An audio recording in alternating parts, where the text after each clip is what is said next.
అన్న నమస్తే, ఏం చేస్తుంటారు? నేను ప్రైవేట్ ఉద్యోగం చేస్తూ ఉంటాను. ప్రైవేట్ ఉద్యోగం చేసుకుంటారు. ఓకే అన్న, ఈ కూటమి ప్రభుత్వం వచ్చిన తర్వాత ప్రశ్నించే గొంతుకలను అనగదొక్కుతుంది. ఎవరైతే ప్రశ్నిస్తున్నారో వాళ్ళ మీద అక్రమ కేసులు పెట్టి అరెస్ట్ చేస్తుంది. ఇక్కడ ప్రశ్నించే స్వాతంత్రం కోల్పోయారు అనేది జగన్మోహన్ రెడ్డి గారు చెప్తున్నమాట. రాజ్యసభ ఇది వైవి సుబ్బారెడ్డి గారు పార్లమెంట్ లో ప్రస్తావించిన పరిస్థితి నిజమే అంటారా? అది ఒకప్పుడు వైసీపీ ప్రభుత్వంలో చూసుకుంటూ ఉంటానండి, మాస్కుల కోసం ఒక డాక్టర్ని, సుధాకర్ అనే డాక్టర్ గారిని, ఎస్సీని ఆయన ఎంత పిచ్చోడిని చేసి రోడ్డు మీద పడుకోబెట్టి ఆయన చంపేశారని చూస్తూ ఉన్నాం. అలాంటి వాళ్ళు ఎంతోమంది ఉన్నారు. ఇంకా వెలుగులోకి రాని వాళ్ళు, వార్తలకు రాని వాళ్ళు ఎంతోమంది ఇట్లా ప్రశ్నించే వాళ్ళని చంపేశారు. ఎన్నో చూసే ఉన్నాం. తెలుగుదేశం కూటమి ప్రభుత్వం అధికారంలోకి వచ్చినాక ఇలాంటి వార్తలు ఎక్కడా వినలేదండి. ఇలా వినలేదు. ఎక్కడా కూడా ప్రశ్నించే గొంతుకులని ఇబ్బంది పెట్టడం కానీ ఎక్కడా జరగలేదు.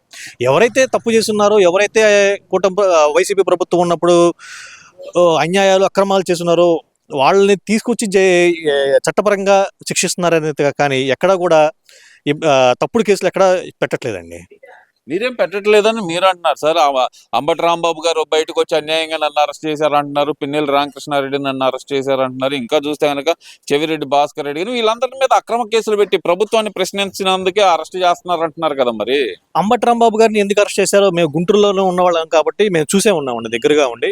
ఆయన ఎంత చంద్రబాబు నాయుడు గారిని ఒక ముఖ్యమంత్రి స్థాయిలో ఉన్న వ్యక్తిని ఎలా మాట్లాడారో, ఎంత దూషించి మాట్లాడారో అన్నది ప్రతి ఒక్క సామాన్యుడు, నాలాంటి సామాన్యుడు ప్రతి ఒక్కడు కూడా వీక్షించున్నాడు. ఒక ముఖ్యమంత్రి స్థాయి ఉన్న వ్యక్తిని ఒక్క బూతులతో దూషించడం అనేది చాలా తప్పు విషయం. దానికి మూలవశంగానే ఆయన అరెస్ట్ చేస్తున్నారు. అది కూడా చట్టపరంగా జరిగింది. చట్టపరంగానే అరెస్ట్ చేస్తున్నారండి. అంతేగాని ఎక్కడా కూడా చేయలేదు. చెవిరెడ్డి భాస్కర్ రెడ్డి గారు ఉన్నారు, ఆయన ఎందుకు అరెస్ట్ చేస్తున్నారు? అక్రమ మద్యపాన విషయంలో ఆయన అరెస్ట్ చేస్తున్నారు. అది కూడా చట్టపరంగానే అన్యాయం చేశారు. అంతేగాని ఎక్కడా ప్రభుత్వాన్ని వాళ్ళు ఖండిస్తున్నారు, ప్రశ్న చేస్తున్నారు అనే విషయం మీద ఎక్కడా కూడా వారిని అరెస్ట్ చేయలేదండి. అంటే ఇప్పుడు వాళ్ళు చెప్తుంది ఏంటంటే కనుక పదే పదే వాళ్ళు బయటకు చెప్తున్న మాట ఇక్కడ కులాల పరంగా తీస్తున్నారు. అంబటి రాంబాబు కాపుల్లో మంచి పేరు వస్తుందని చెప్పి ఆయన అరెస్ట్ చేశారు. ఆయన అనగదొక్కాలని చూస్తున్నారు. కానీ అనగదొక్కితే అనిగే రకం కాదు అనే మాట అంటున్నారు కదా. మరి దాన్ని ఎలా చూడాలంటారు? మా కూటమి ప్రభుత్వంలో అధికారంలోకి వచ్చినాక మొట్టమొదటిసారిగా పోసాని కృష్ణమూర్తి గారిని అరెస్ట్ చేశారండి. ఆ తర్వాత వల్లభనేని వంశీ గారిని అరెస్ట్ చేశారు. వాళ్ళిద్దరూ కూడా కమ్మ సమాజ వర్గం చెందిన వాళ్ళు. అప్పుడు మీరు కుల ప్రస్తావన లేనప్పుడు, మీరు ఇప్పుడు ఒక కాపు వ్యక్తిని, అంబటి రాంబాబుని అరెస్ట్ చేసినప్పుడు మీరు ఎందుకు కాపు కాపు కాపు అని ప్రశ్నిస్తున్నారు? అక్కడ అరెస్ట్ చేసింది ఎవరిని? ఒక తప్పు చేసిన ఒక చంద్రబాబు నాయుడు గారిని దూషించిన వ్యక్తి అటువంటి అంబటి రాంబాబు గారిని అరెస్ట్ చేశారు. అంతేగాని ఆయన కాప, చౌదరి, యాదవ, రెడ్డి అనేది ఎవరు చూడలేదు. అక్కడ మీరేం చేస్తున్నారు? ఇట్లాగా కాపు కాపు అని ప్రేరేగించి పవన్ కళ్యాణ్కి కాపులు దూరం చేయాలని మీరు చూస్తూ ఉన్నారా? అది జరగని పని. కూటమి ప్రభుత్వానికి కాపులు కూడా ఎప్పుడు అందుబాటులోనే ఉన్నారండి. పవన్ కళ్యాణ్ గారిని ఎప్పుడూ కాపులు విడిచిపెట్టరు. అది అంటే కాపు టైగర్ అంటున్నారు కదండి ఆయన. అంబటి రాంబాబు గారు అనే వ్యక్తి కాపు టైగర్ అంటున్నారు కదా. మరి నిజంగానే కాపుల కోసం అంత పోరాటాలు చేశారంటారా మరి ఆయన? నాకు ఊహొచ్చిన కాడి నుంచి ఆయన ఎప్పుడూ కూడా కాపుల కోసం పోరాటం చేసిన రోజులు ఎక్కడ నేను చూడలేదండి. వారి స్వలాభం కోసం వారు ఏ పార్టీలో ఉన్నారో ఆ పార్టీ భవిష్యత్తు కోసం చేశారనే కానీ ఎప్పుడు కూడా కాపుల కోసం ఆయన ఎప్పుడు ఏమీ చేయలేదు. సరే, ఇవన్నీ ఒకెత్తి అనుకుంటే కనుక జగన్మోహన్ రెడ్డి గారు అంటుంది 1 సంవత్సరంన్నర తర్వాత పాదయాత్రకు వస్తాను, పాదయాత్రలో ప్రతిరోజు సినిమా చూపిస్తాను చంద్రబాబు నాయుడికి నేను అంటున్నారు కదా.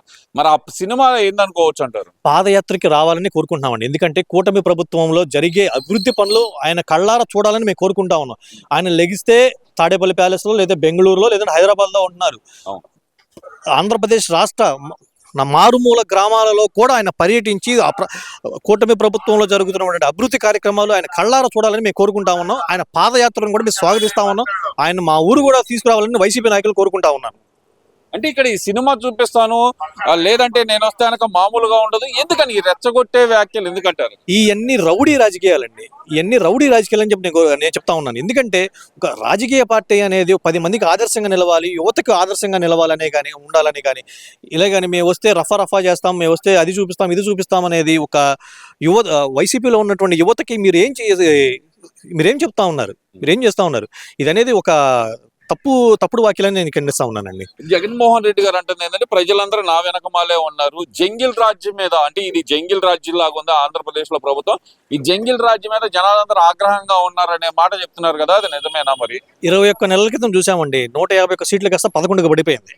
ఇంకొక 6 నెలల్లో స్థానిక సంస్థల ఎన్నికలు వస్తున్నాయి. ప్రజలు ఖచ్చితంగా బుద్ధి చెప్తారు. ఆ 11 సీట్లకు ఉన్న దగ్గర ఉన్నాయి కూడా దగ్గర గెలవకుండా చూసుకునే బాధ్యత ప్రజలు చూసుకుంటారు. బ్యాలెట్ రూపంలో ప్రతి ఒక్క సామాన్యుడు కూడా కూటమి ప్రభుత్వం వల్ల చాలా సంతోషంగా ఉన్నాడని నేను చెప్తా ఉన్నానండి. మీరేం సంతోషంగా ఉన్నారని చెప్తున్నారండి. ఇక్కడ సంతోషం ఏం లేదు, మొత్తం సంక్షోభం మాత్రమే ఉంది ఆంధ్రప్రదేశ్లో అనేది జగన్మోహన్ రెడ్డి పదే పదే చెప్తున్న మాట. మరి ఎక్కడా కూడా కూటమి ప్రభుత్వానికి వ్యతిరేకత అనేది ఎక్కడా రాలేదండి. ప్రజలు కూడా సూపర్ 6 అమలుతో కానీ చక్కగా ఉన్నారు. ప్రతి పేదవాడికి టైంకి పెన్షన్ అందుతుంది, రేషన్ అందుతుంది. ఏమైతే నిత్యావసర సరుకులు కావాల్సి ఉన్నాయో, ఏమైతే నిత్యంగా మనకి అవసరం అనే ప్రతిదీ అందుతుందండి. దీనివల్ల ఎటువంటి సంక్షోభం అయితే ఏది లేదు, అంతా సంక్షేమమే ఉంది. ఇప్పుడు జగన్మోహన్ రెడ్డి అంటుంది ఏంటంటే కనుక 2027 చివరి నుంచి నేను పాదయాత్రకు వస్తాను, ప్రజల్లోనే ఉంటాను, ప్రజల తరపున పోరాటాలు చేస్తాను, ప్రభుత్వం మీద ప్రజల మధ్య నుంచి పోరాటం చేస్తాను అంటున్నాడు కదా. ఈ పోరాటాలు ఎలాంటి పోరాటాలు అనుకోవచ్చు అంటారు? ఆయన ఎలాంటి పోరాటాలు చేస్తారో మాకైతే అవగాహన లేదు, కానీ నేనైతే ఒక సామాన్యుడిగా చెప్పేది ఏంటంటే, ఆయన ఎక్కడన్నా కూటమి ప్రభుత్వంలో ఉన్నప్పుడు ఎక్కడన్నా అభివృద్ధి జరగకపోతే రాజకీయంగా వ్యతిరేకించండి, ఎక్కడన్నా ఇది జరగలేదని చూపించండి, మేము కూటమి ప్రభుత్వం తరపున మేము చేయడానికి అధికారులు సిద్ధంగా ఉన్నారని చెప్పేసి నేను చెప్తా ఉన్నానండి. ఇక్కడ ఇంకో విషయం కూడా ఏంటంటే కనుక జగన్మోహన్ రెడ్డి చాలా కాన్ఫిడెంట్ గా చెప్తున్నాడు, 2029 అధికారం మాది, మేము వస్తే 2.0 పరిపాలన చూపిస్తాం అనే మాట అంటున్నారు కదా. మరి 100% కూటమి ప్రభుత్వం అధికారం ఉంటుందండి. చంద్రబాబు నాయుడు గారు, పవన్ కళ్యాణ్ గారి పాలనలో, నరేంద్ర మోడీ గారి సహాయ సహకారాలతో 100% కూటమి ప్రభుత్వం అధికారంలో ఉంటుంది. వైసీపీ ప్రభుత్వం అనేది ఇంకొక 15-20 సంవత్సరాల వరకు కూడా అధికారంలోకి వచ్చే కనుచూపు మేరలోనే కనపడదండి. అధికారంలో అనేది రాదు 100%. అదండి.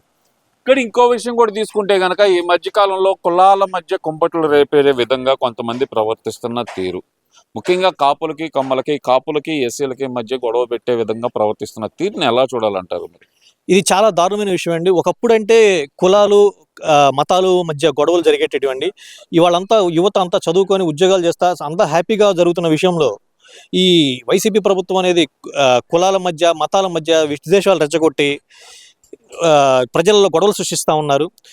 ఇది చాలా దారుణమైన విషయం అండి. నేను ఒక బీసీకి చెందిన సామాజిక వర్గానికి చెందిన వాడిని అండి. మా ఊర్లో కాపులు ఉన్నా సరే అందరం కూడా అన్నదమ్ముల్లాగా ఐక్యమత్యంగా అందరూ, కాపు సోదరులు కానివ్వండి, కమ్మ సోదరులు కానివ్వండి, మా యాదవ్ సోదరులు కానివ్వండి, అదేవిధంగా క్రిస్టియానిటీ సోదరులు కానివ్వండి, అందరూ కూడా ఒక అన్నదమ్ములాగా ఐక్యమత్యంగా కుటుంబంలాగా బతుకుతున్నామండి. అంతేగాని ఎక్కడ వీళ్ళు కొత్తగా ఇలాంటి విద్వేషాలు రెచ్చగొట్టి మాలాంటి వాళ్ళ మధ్య తగాదులు రేపెట్టడానికి వీళ్ళు చేస్తా ఉన్నారండి. అంటారు ఇక అంతే. అయితే 2029 జగన్మోహన్ రెడ్డి గారు వచ్చే అవకాశం ఉందంటారా లేదంటారా? 100% వైసీపీ ప్రభుత్వం అధికారంలోకి రాదండి. Thank you.